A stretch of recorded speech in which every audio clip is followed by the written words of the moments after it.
Hello everyone, তো এখন আমরা এসেছি টাকিতে চা খেতে। আর এখন প্রায় সন্ধে হয়ে গেছে, সকাল থেকে আমি কোনো ভ্লগই বানাইনি। আর এখানে বলছিল যে আমি আরেকবার আসি ভিডিও কর, কারণ আমার মুখটা বাজে এসেছে, কিন্তু না, যেরকম এসেছে আমি সেরকমই দেবো। আর তারপর এখানে কিছু সময় আরও ছিলাম, গল্প করছিলাম, আর এখানে ফোনে কথা বলছে আর আমি ভিডিও করছি, নিজের ভিডিও করছি, তারপরে ছবি তুলছি, একে ডিস্টার্ব করছি। যদিও বা সকাল থেকে আমার একদমই মুড হচ্ছিল না আমি ভিডিও বানাই, কারণ আমি অনেক লেটে ঘুম থেকে উঠেছি আর ভালোও লাগছিল না কিছু।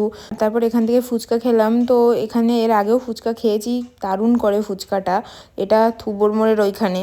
আর আমি অনেকদিন পরেও ফুচকা খাচ্ছি, তো ওখান থেকে ফুচকা খেয়ে তারপরে ঘোষবাড়ি এসেছি। তো ঘোষবাড়িতে চার্চ আছে, কিন্তু আমি কখনোই আসিনি, তো ভাবলাম যে একটু ঘুরে যাই। আর এখানে আমি কিছু একটা করার চেষ্টা করছিলাম, আমি আমার আউটফিটটা দেখাচ্ছিলাম, যাই হোক। আর আমি বুঝতে পারলাম না যে আজকের ব্লগটা কেমন ব্লগ হয়েছে, তো আমি তেমন কিছুই করিনি, শুধু ঘুরেই বেরিয়েছি।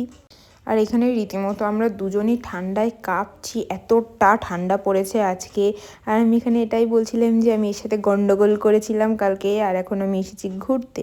এখানে আমার কথা বলার অবস্থায় আমি ছিলাম না, কারণ ভীষণ পরিমাণে ঠান্ডা লাগছিলো। আর এই জায়গাটা একটু ফাঁকাও ছিল, হাওয়া দিচ্ছিল, তো এই জায়গাটা ছিল ঘোষবাড়ি। এখানে প্রচুর ফুল গাছও লাগিয়েছে, যেটা দেখতে ভালো লাগছে।